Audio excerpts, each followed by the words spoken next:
So the situation is nowhere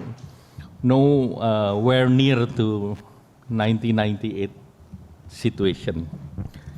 On the macroeconomic, I've said that the GDP growth is 5.11, and projection of this year is above 5.3%.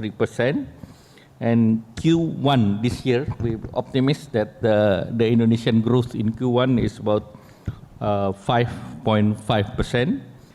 And then if we see foreign exchange is still around 148.2, is 6 months of import. But if you see the detail of our debt, mostly are from domestic. So the risk of the external shocks is under control. Terima kasih Anda masih bersama kami. Saya ingin ke Bang Sarman. Bang Sarman, kalau pengusaha kan biasanya menyiapkan diri untuk situasi terburuk ya, supaya kemudian bisa menghadapi situasi yang dihadapi. Kalau pengusaha melihat apa yang dilakukan pemerintah saat ini dengan mitigasi harga BBM tadi Bang Sarman sudah katakan, masih perlu diikuti dengan langkah-langkah lanjutan untuk mempersiapkan ekonomi kita atau seperti apa? Oh iya, saya rasa iya. Mitigasi dampak-dampak yang lain itu harus dilakukan. Ya, ini kan tadi berdampak baru plastik kan. Yeah. Kemungkinan komoditi yang lain juga kan, siapa tahu nanti perluasan lagi kalau ini makin berlanjut. Yang komponen impornya tinggi ya? Iya, ya katakanlah ini kan industri kita ini kan masih banyak tergantung dari bahan baku import. Artinya kalau logistik nanti semakin terganggu, ini akan berdampak terhadap banyak yang namanya industri-industri terkait, ya farmasi, ya kimia dan yang lain. Jadi artinya memang kita harapkan pemerintah harus aktif ya. Merespon berbagai dinamika dampak global ini, ya untuk dapat diterjemahkan dalam sebuah kebijakan sebagai bentuk mitigasi dalam hal ini. Karena kalau kita lihat misalnya, kalau kita bicara peluang-peluang ke depan, itu kan yang saya katakan tadi kan nggak bisa menjawab. Contoh misalnya, bagaimana kita menuju ketahanan energi, swasembada energi. Itu kan nggak bisa langsung 1-2 tahun, ya kan?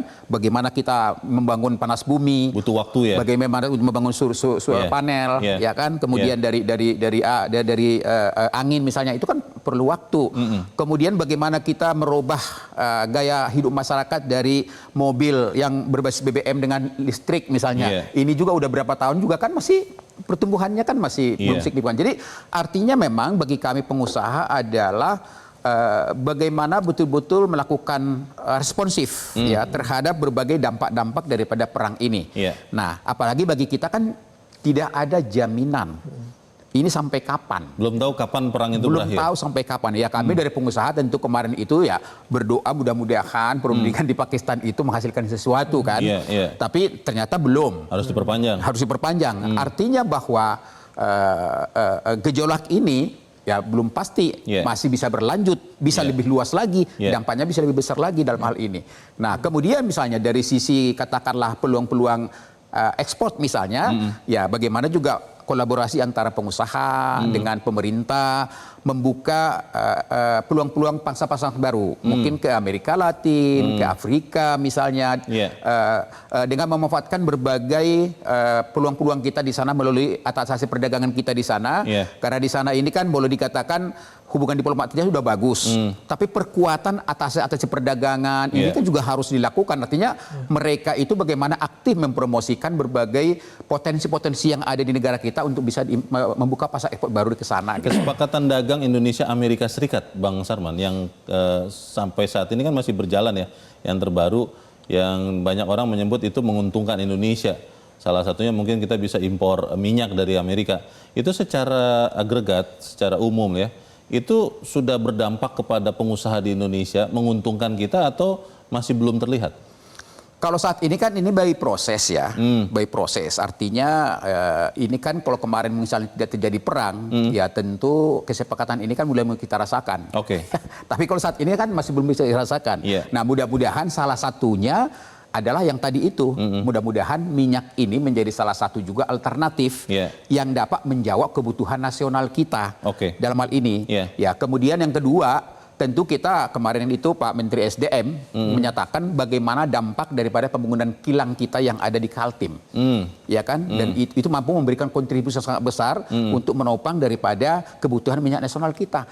Nah, artinya ke depan, ya kami bagi pengusaha, ya bagaimana ke depan juga pemerintah kita membangun kilang-kilang baru, gitu loh. Jadi sehingga dalam jangka panjang kita ketergantungan import ini kan semakin berkurang. Karena itu udah bisa dirasakan sendiri dampak daripada kilang yang ada di Kalimantan Timur itu. Baik, Mas Tama, kalau kita lihat memang BBM kan BBM mobil ya, roda 4, roda sekian itu tidak naik. Tapi saat kita bicara ini kan aftur naik ya, dan itu membuat tiket pesawat itu mungkin bahkan bisa sampai 2 kali lipat, 100% kenaikannya.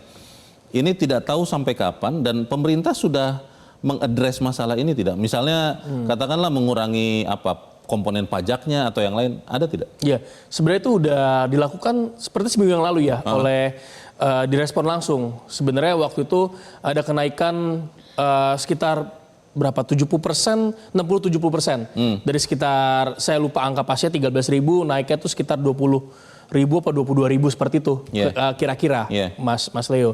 Nah itu kan sebenarnya udah diadres juga langsung oleh pemerintah, di mana saat itu kita pahami bahwa ada harga aftur naik, itu dua sisi juga, sama lah tadi Pak Sarman juga sampaikan, kita WFA itu ada dua sisi juga tentunya, penghematan satu hal, tapi di satu sisi mungkin UMKM di sekitar yang biasa bekerja ya pasti berdampak. Nah dalam hal ini juga sama, ketika aftur naik, itu sebenarnya harus ada dua sisi yang dilihat, dari sisi industri, artinya dari sisi jasa gitu ya, maskapai penerbangan, mungkin ada industri maintenance dari pesawat terbang, penunjangnya ya, penunjangnya itu tentu nggak bisa dibiarkan seperti itu saja.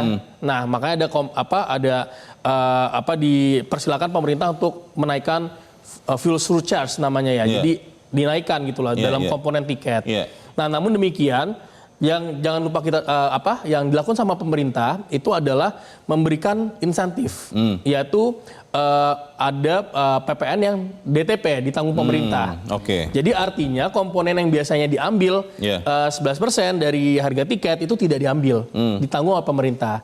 Itu satu. Lalu kita lihat selanjutnya juga untuk suku cadang dari pesawat yang dibutuhkan impor, itu sementara juga diberikan biaya masuk 0%. Tujuan apa ya? Juga untuk menekan biaya operasional ataupun biaya perawatan dari pesawat. Nah, kalau kita secara hitung-hitungan simpel gitu ya, biaya aftur untuk satu komponen tiket itu kan sebenarnya sekitar 30-40%. Jadi sebenarnya ketika ada kenaikan 60-70% tadi, itu sebenarnya berdampak ya sekitar 30 gitu ya, 30 atau sampai 20-an, 20 sampai 30. Lalu ketika tadi 11% tidak ditarik sama pemerintah, ya tentu juga akan menurunkan lagi besaran yang nanti akan dibayarkan oleh masyarakat, dalam hal ini yang membeli tiket. Nah, dapatlah angka sekitar 9 sampai 13% kenaikan harga tiket sebenarnya, Mas.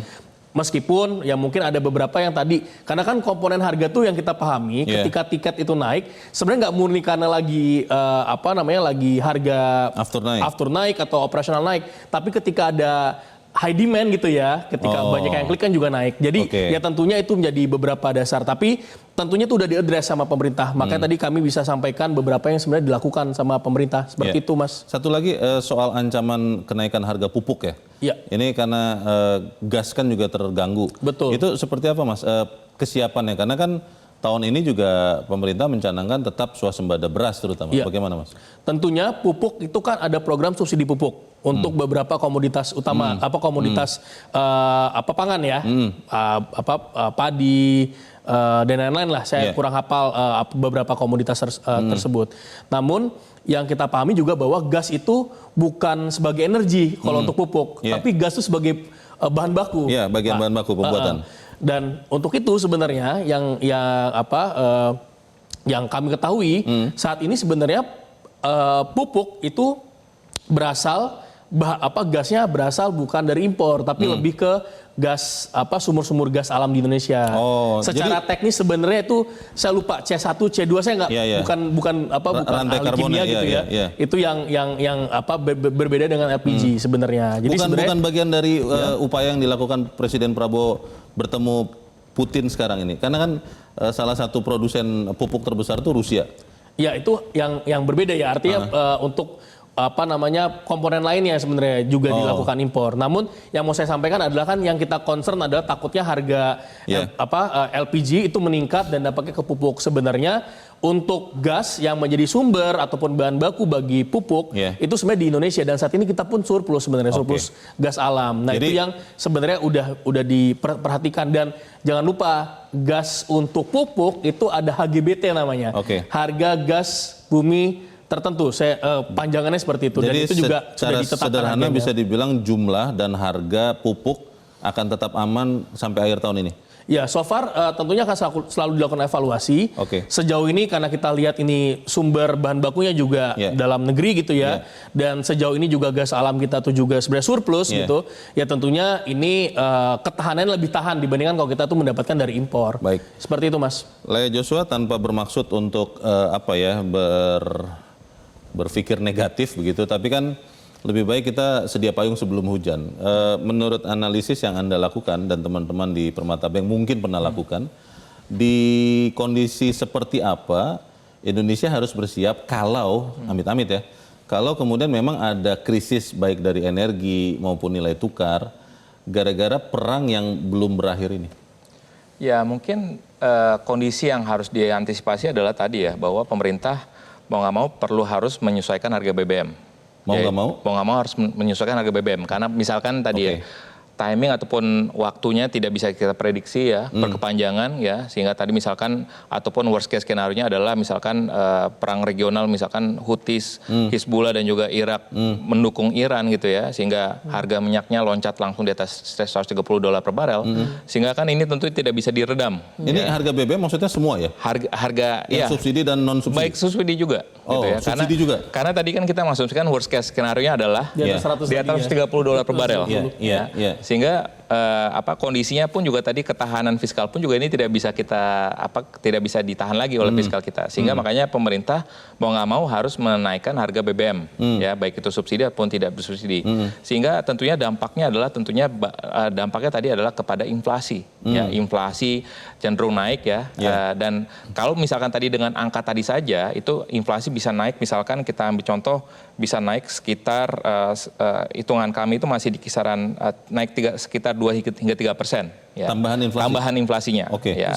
Sehingga makanya dampaknya kepada pertumbuhan ekonomi pun juga akan bisa melambat juga ya di bawah 5%. Ya. Tahun ini ya? Tahun ini ya, itu di kisaran 4,6 hingga 4,8%. Nah, tapi sebenarnya masih relatif oke sebenarnya dibandingkan dengan misalkan negara-negara lain mungkin dampak perlambatannya lebih dalam lagi. Sehingga kembali lagi resiliensi ekonomi kita sebenarnya masih relatif lebih baik ya dibandingkan negara-negara lain. Dan kembali lagi kalau kita bicara tadi dari sisi bagaimana di tengah kondisi global saat ini memang ya fokus kita adalah menjaga stabilitas. Ya tadi Pak Sarman sudah menyampaikan nilai tukar. Ya makanya bagi pelaku usaha penting juga bagaimana memitigasi tadi risiko nilai tukar ya dengan mengupayakan ataupun dengan mengoptimalkan juga misalkan strategi ataupun produk-produk misalkan lindung nilai gitu ya. Hedging ya. Karena ini mungkin belum dioptimalkan. Misalkan kita pengusaha misalkan mengimpor barang dari Tiongkok gitu, tapi kita masih menggunakan dolar gitu. Padahal Bank Indonesia sudah memperkenalkan namanya local currency transaction gitu ya.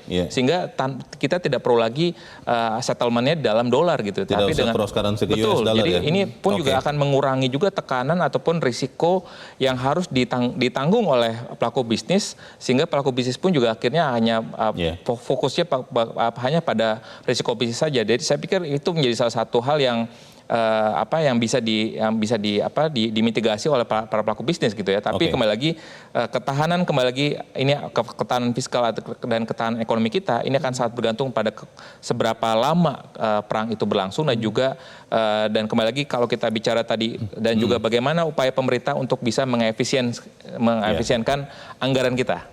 Ya. Dan itu pemerintah pun juga di dalam pernyataan Pak Menko pun juga sudah menyampaikan bahwa misalkan MBG pun juga sudah mulai ditingkatkan efisiensikan kan ya. Jadi harapannya ini akan bisa meningkatkan juga peningkatan produktivitas ekonomi kita. Oke, kita harus jeda kembali dan pemirsa tetap bersama kami, Top Ekonomi segera kembali.